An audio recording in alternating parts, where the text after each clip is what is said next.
اونٹ پر گدھے پر سوار ہو کر جاتے ہیں، لیکن اس کا تکبر اور عنانیت اتنا زیادہ تھا، اتنا غرور تھا، اس نے کہا میں جو ہے اونٹوں کے لشکر کے بجائے، گھوڑوں کے لشکر کے بجائے، گدھوں کے لشکر کے بجائے میں ہاتھیوں کا لشکر لے کر جاؤں گا تاکہ بیت اللہ کے گرانے میں آسانی ہو جائے، ان ہاتھیوں کے ذریعے سے اس کو گرا دوں گا۔ وہ اپنے تکبر اور عنانیت پہ اتر آیا، 60,000 کا لشکر لے کر وہ یمن سے چل پڑا۔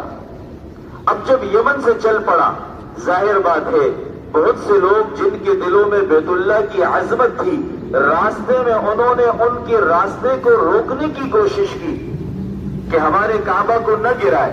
اب جو بھی لشکر اس کے سامنے آتا، لڑ کر وہ شکست کھا جاتا، یہ فتح یاب ہو جاتا۔ ابرہہ کا لشکر اور یہ آگے بڑھنے لگا، بڑھتے بڑھتے یہ طائف پہنچ گیا، اور طائف میں مشرکین کا ایک بڑا بت تھا جس کا نام تھا لات اور منات، جس کو آپ کہتے ہیں۔ لات نامی ایک بت تھا، مشرکین کو خوف ہوا کہیں اس بت کو یہ کعبہ سمجھ کر گرا نہ دے۔ یہ پیش قدمی کی طرف ان کے پاس گیا، ابرہہ کے لشکر کے پاس، اور جا کر کہا جس بیت اللہ کو آپ گرانا چاہ رہے ہیں وہ طائف میں نہیں ہے، وہ مکہ مکرمہ میں ہے، ہم آپ کو خود ہی اس کا راستہ بتلا دیں گے، لیکن ہمارے لات کو مت گرائیں، ہمارے بت کو مت گرائیں۔ بہرحال ان سے تو لڑائی نہ ہوئی، اور آگے دیگر لشکروں سے لڑائی ہوتی رہی، حتیٰ کہ قریش سے بھی لڑائی ہوئی، وہ بھی شکست کھا گئے۔ اور پیش قدمی کرتے کرتے کرتے کرتے میدان عرفات کو پار کر کے میدان مینا سے ایک جگہ پہلے ہے، میدان عرفات میدان مینا کے درمیان ایک جگہ ہے جس کو آپ مزدلفہ بھی کہتے ہیں اور محصر میدان کہا جاتا ہے، وہاں آ کر یہ ٹھہر گئے، وہاں آ کر ٹھہر گئے، اور انہوں نے مکہ والوں کے اونٹ اور جو جتنی بھی ساز و سامان تھے اس پر بھی قبضہ کر لیا۔ اور اس کے بعد نبی کریم صلی اللہ علیہ وسلم کے دادا عبد المطلب، وہ ان کے بھی 200 اونٹ اس نے گرفتار کر لیے۔ عبد المطلب کو جب پتا چلا میرے 200 اونٹ گرفتار ہو گئے، وہ وفد کی صورت میں ابرہہ سے ملنے گئے، اس بادشاہ سے ملنے گئے۔ اب جب بادشاہ سے ملنے گئے، نبی کریم صلی اللہ علیہ وسلم کے دادا عبد المطلب جب ملنے گئے تو ملنے کی صورت میں ان کے چہرے کو دیکھ کر، ان کی وجاہت کو دیکھ کر وہ بڑا متاثر ہوا ابرہہ، اور وہ اپنی کرسی سے نیچے اترا، اور اترنے کے بعد آپ صلی اللہ علیہ وسلم کے دادا کے ساتھ اس نے گفتگو کی۔ فرمایا کیسے آنا ہوا؟ انہوں نے کہا بھائی میں تو اس لیے آیا ہوں، میرے 200 اونٹ آپ نے اپنے پاس رکھ لیے ہیں، گرفتار کر لیے ہیں، اپنے قبضے میں لے لیے، میں اپنے اونٹوں کے حوالے سے بات کرنے آیا ہوں۔ ابرہہ کہنے لگا میں آپ کو بڑا عقل مند سمجھتا تھا، آپ تو بڑے بیوقوف ہیں، اس لیے کہ میں تو آپ کے کعبے کو گرانے آیا ہوں، آپ اپنے اونٹوں کی فکر کر رہے ہیں۔ اس پر عبد المطلب نے کہا دیکھو اونٹوں کا مالک میں ہوں، اس لیے میں اونٹوں کی بات کر رہا ہوں، جہاں تک کعبۃ اللہ کا تعلق ہے اس کا مالک اللہ ہے، یہ اس کا گھر ہے، وہی اس کی حفاظت کریں گے، میں اس حوالے سے گفتگو کرنے آپ سے نہیں آیا ہوں۔ بہرحال ابرہہ نے 200 اونٹوں کو رہا کر دیا، ان کو ان کے اونٹ واپس کر دیے۔ مورخین لکھتے ہیں عبد المطلب اپنے قوم اور قبیلے کے پاس آئے اور آ کر کہا کہ بھائی دیکھو یہ تو خونخوار آدمی ہے، یہ تو خونخوار آدمی ہے، چڑھ دوڑنے والا آدمی ہے، ملیا میٹ کر دینے والا آدمی ہے۔ اپنے خاندان قریش کو کہا آپ لوگ پہاڑوں میں چلے جاؤ، آپ لوگ پہاڑوں میں چلے جاؤ، اپنے خاندان کو پہاڑوں میں بھیج دیا، اور عبد المطلب اور چند سردار بیت اللہ میں گئے، اور بیت اللہ میں جا کر وہاں پر آہوزاری کی، اے میرے اللہ یہ تیرا گھر ہے، تو ہی اس کی حفاظت کر سکتا ہے، تو ہی اس کو بچا سکتا ہے، ہم تو بڑے کمزور ہیں، ہم نہیں بچا سکتے، تو ہی بچا سکتا ہے، کوئی ایسی سبیل بنا دے کہ بیت اللہ کی حفاظت ہو جائے اور ابرہہ کے ہاتھ میں یہ بیت اللہ شہید نہ ہو، اور ابرہہ کے ہاتھ میں یہ تہس نہس نہ ہو جائے۔ انہوں نے بڑی دعائیں کی، اور اس دعاؤں کے نتیجے میں ابرہہ کا لشکر جب میدان عرفات کو پار کرنے کے بعد میدان مینا سے پہنچنے سے پہلے ایک جگہ پر انہوں نے پڑاؤ ڈالا اور اس ارادے سے کہ وہ بیت اللہ کو گرائے، اس مقصد کے لیے وہ آگے بڑھ رہا تھا۔ اب اس نے اپنے ہاتھی کو اٹھایا اور ہاتھی کو دوڑانے کی کوشش کی بیت اللہ کی طرف۔ اب سب سے مضبوط اور بڑا جو ہاتھی تھا وہ بادشاہ کے پاس تھا، ابرہہ کے پاس تھا۔ وہ ہاتھی چلنے کے لیے تیار نہ ہو، اس کو دوڑا رہے وہ دوڑنے کے لیے تیار نہ ہو، اس کو اٹھا رہے وہ اٹھنے کے لیے تیار نہ ہو، بیت اللہ کی طرف رخ کرے تو وہ بیٹھ جائے، وہ ہاتھی آگے بڑھنے کے لیے وہ تیار نہ ہوا۔ اب یہ بڑا فکر مند ہوا، بڑا پریشان ہوا۔ اس نے ہاتھی کو مارا بھی جتنا مارنا تھا، لیکن وہ ہاتھی آگے جانے کے لیے تیار نہیں۔ اس نے سوچا شاید یہ ہاتھی بیمار ہو، کوئی مسئلہ ہو۔ اس کے بعد اس نے ہاتھی کا رخ موڑا یمن کی طرف، وہ ہاتھی دوڑنے لگا۔ پھر اس طرف رخ موڑا، وہ چلنے کے لیے تیار نہ ہوا۔ یہ لشکر یہیں پر تھا، سمندر کی طرف سے اللہ تبارک و تعالیٰ نے ایک پرندوں کی جماعت کو بھیجا۔ سمندر کی جانب سے اللہ تبارک و تعالیٰ نے ایک پرندوں کی جماعت کو بھیجا، جس کو آپ ابابیل کہتے ہیں، جو جسم کے لحاظ سے کبوتر سے چھوٹے ہوتے ہیں اور چڑیوں کے جتنا ہوتے ہیں۔ ان ابابیل جو سرخ اور پیلے کلر کے جو پرندے تھے وہ آئے اور ان کے چونچ پر اور ان کے پنجوں پر 3 پتھر تھے، اور وہ پتھر پکے ہوئے پتھر تھے۔ اب کیا آپ سمجھتے اتنے بڑے پتھر تھے؟ نہیں، حدیث میں موجود ہے، روایات کی کتابوں میں موجود ہے، ان پتھروں کا سائز چنے کے جتنا تھا، مسور کی دال سے بڑے اور چنے سے کم، اتنا پتھر تھے۔ وہ ابابیل جو لشکر آیا پرندوں کا، وہ آنے کے بعد اس کی لشکر کے اوپر پھیل گیا، اور انہوں نے اوپر سے جیسے ہی پتھر کو پھینکا، وہ چنے جتنا پتھر کو پھینکا، اس نے بم کا کام دیا، اس نے بارود کا کام دیا۔ جس کے سر پہ لگتا وہ سر سے داخل ہوتا اور پیروں سے نکل جاتا، چیر دیتا آدمی کو، اور جہاں پر لگتا وہاں پر گوشت کو پھاڑ دیتا، خون نکلتا اور وہ گوشت ریزہ ریزہ ہو کر جسم سے گرنے لگتا۔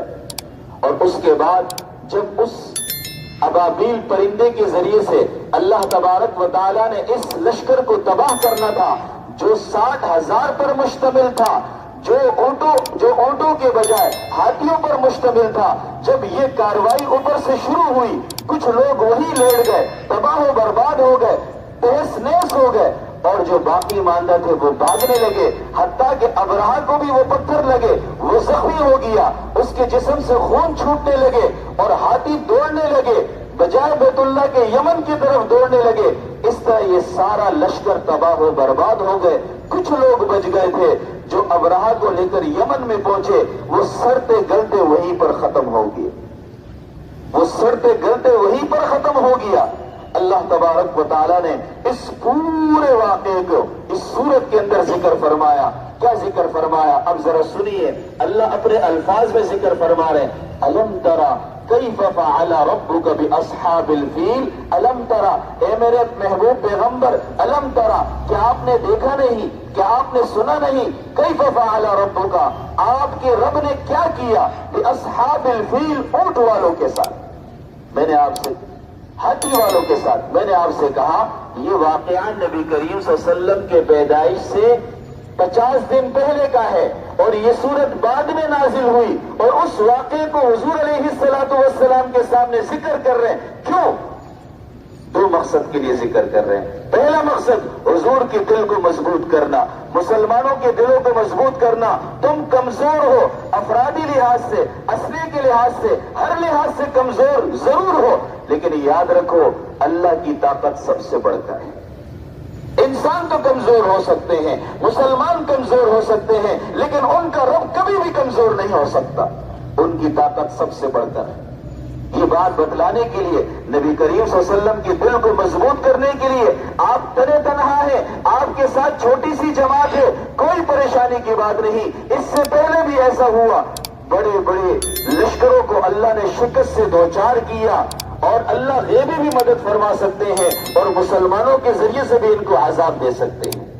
یہ سارے سلسلے ہوتے رہتے ہیں۔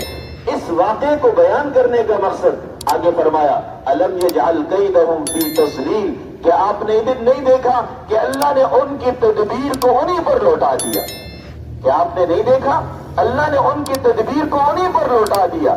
اور آگے وارسل علیہم، کیسے بھیجا ان پر طیرن، پرندے کو، ابابیل، کون سے پرندے؟ ابابیل پرندے کو بھیجا، ان ہاتھیوں کو تباہ و برباد کیا، ہاتھی والے کو تباہ و برباد کیا اتنے چھوٹے چھوٹے پرندوں کے ذریعے سے۔